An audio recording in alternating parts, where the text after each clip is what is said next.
Hi, and welcome to Black Belt in Real Estate. I'm super excited to have you here. My name is Peter Jumrukovski. I am a local real estate agent here in Los Angeles and also a former world medalist in karate. I love helping people make wise decisions when it comes to real estate. And I have a mantra, which is the more you help others, the happier you are. If you're looking to do something when it comes to buying, selling, or investing, I would love to hear from you. I would love to talk to you, and I would love to earn your trust and business. Let's get right into today's topic. I'm making a really fun show today because and we got to be honest, most people don't trust the real estate agent, and bad agents, say all kinds of crazy things in order to try to win your business. They're not always truthful, and it just makes my job easier. But I thought, let's have some fun with it, and also let me educate you so you can know if you hear one of those things that it might be a warning flag and that you should look a little bit further to see how good is this person really to represent you in one of your biggest financial assets. Because I'm all about you getting the best representation. It doesn't have to be me. Of course, I want it to be me, and I would love to interview for your business, but it doesn't have to be me or our team, but it should be somebody that have your best interest at heart, that is totally transparent, that make decisions based on data, and also helps you get the job done, you know? And there's options there in this industry. I usually joke and say there might be more real estate agents and actors in this city. There's options, but a lot of them are not wise options. So let's just have some fun and let's dig into it. So 13 things bad real estate agents say at open houses to win your business. Number one, this property won't last long. You should make an offer today. Sometimes that is actually true, but very rarely. And I really don't like people that make wise decisions don't rush. And what I mean with that is you could go to an open house, find a house you really love, end up writing an offer that day and buying it. That's okay. But if you decide to do that, first of all, you need to know what you want. So you've had to have that conversation with your agent, your partner, your family, and then it's easy to make a decision if it checks all your boxes. You also need to look at the data to make sure you're not massively overpaying for a property, to make sure you get a good value that feels good to you. Number two, don't bother getting a home inspection. I've already thoroughly checked the property myself. That's a big warning flag for me because as real estate agents, we are not inspectors, and good inspectors will find shit on any house. I mean, even new houses. So inspections are a very crucial part of buying a property. Number three, you should buy this property now. Prices are only going up from here. You know, I think it might be a good statement. And sometimes I truly believe that most properties out there right now are sold on a discount basis if we look 20 years from now. And if you have like 20 years mindset, that's awesome. That being said, tons of properties are priced wrong. Tons of properties might go down in value because things that might happen to that community and neighborhood, work, there's many things that can affect where a property value go. So that is just not a good statement in my mind, even though sometimes they will go up, and even many times. Four, I have a great relationship with the seller. I can negotiate a lower price for you. So what does that really mean? A good relationship with the seller. From all the years of doing this, I understand that, the seller wants the highest amount possible.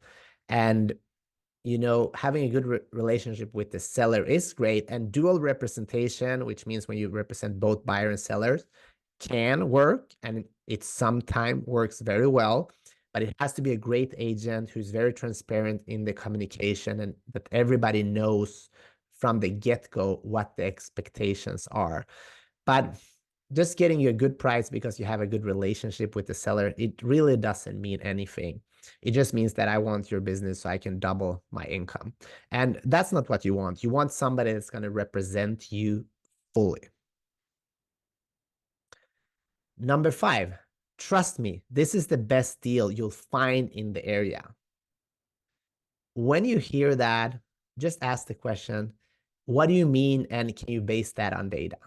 And just watch how nervous and aggressive many agents become.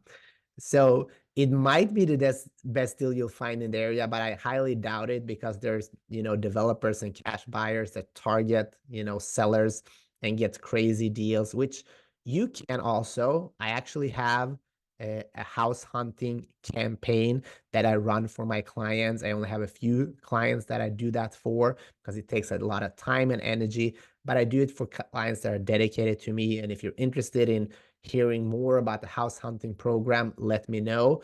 But I typically, if you hear that saying, that might not be actually true. Number 6, you can afford to stretch your budget a little for this dream home.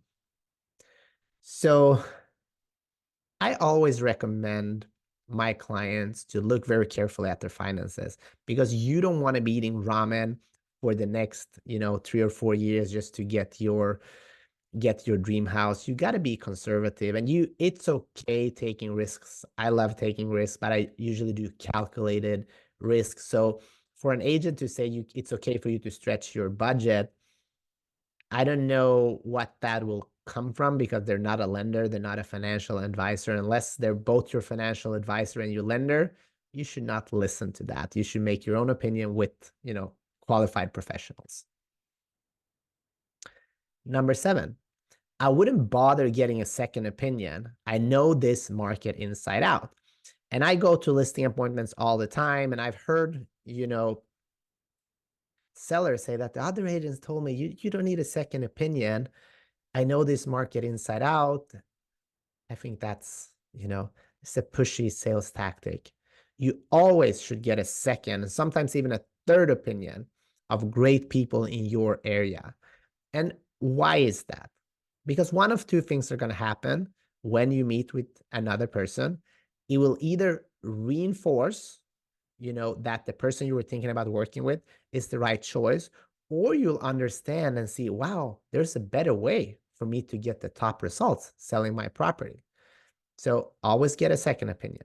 And if somebody tells you to not do that, it's a big warning signal for me. Number 8, skip the appraisal. I've already done my own assessment and it's accurate. So removing the appraisal contingency, it's a good tactic if you have the means to weather the storm if it does not appraise. So what I would like to kind of, share with you, if you have good means and really want the house, go for it, but be careful, and the own assessment, an appraisal is an opinion. And sometimes, even though most, I would say probably, I only have 1 or 2 properties that does not appraise in a year. Most, I would say 90-95% of all my deals appraise, because what is the value of a property? What somebody's willing to pay today. But sometimes what happens is that you do get, an out of area appraiser, and they use sometimes comps that are not that good, or, sometimes you really pay a lot because you love the house and you don't care, which has happened as well. Maybe you sold your company, you don't care, you want the house and you buy it. But having an appraisal contingency and appraise the property is always a good thing, unless you're a cash buyer and don't care. Number 9, you can always refinance later if the mortgage rates go down. This has been a big saying in the last couple of months, and it's an accurate statement. I'm planning on refinancing myself, but during the last couple of months, I don't know when you're listening to this, but we're here in February of 2024. During the last couple of months, almost everybody that is an agent have posted rates are going down 5 times in 2024 and so forth. And last week, they actually went up. and I don't see any posts anymore. And I've been very conservative and say, nobody knows where the rates are going. At some point, they'll come down for sure, and it will be great to refinance, but base your decisions on what you can afford today. Number 10, let's not wait for other offers. Let's jump on this opportunity now. Another scarcity tactic. If you know what you want and you want to get in, it's a great strategy, because sometimes you just have to take the bulls by the horn and say, hey, we want this property at this price, make a short contingency, a timeline to respond to get it under contract. It works. But if an agent is pushing you, you're not really sure if it's the right home for you, you need to slow down because it's not the only house out there, and there will be others. Number 11, I can assure you the neighborhood is completely safe and quiet. First of all, us as real estate agents, we're not allowed to talk about safety. If you're concerned, call the local, police and talk to them, talk to the neighbors, get an idea. As far as quiet, that can be that's very vague, and it's hard to know. You got to experience it yourself. Go there a couple of times at different times and, build your own opinion about this, do some research. Number 12, don't worry about disclosing that minor issue. It won't affect the sale. So here's the thing. As agents, we're not allowed to advise on disclosures. But in reality, if you are even questioning if it should be disclosed, just disclose it. Disclose everything, because then it's going to be much easier to deal with things. And if there's something hidden, the buyer's going to find out anyway. So just disclose it. Let's do a very transparent and great sale so you can sleep well when it's sold and everybody's happy. That's the way to do it. Number 13, you should waive contingencies to make your offer more competitive. This could actually be a great strategy, but it's not something that I want to push. It's a conversation you need to have. Like if you're a buyer right now and you're okay with taking those risks, that's totally fine. I'm all for it. It's actually going to help you. But pushing you into doing something that's going to make you very stressed out, again, is not worth it. You're still going to get a house. If it's D1, it might be worth doing it to be more competitive. But just be careful when you hear those things very early on. If it's a mutual trust between you and the agent, go for it. That was it. 13 things bad real estate agents say at open houses to win your business. They can say it in any setting, actually, but I just put open houses in the title.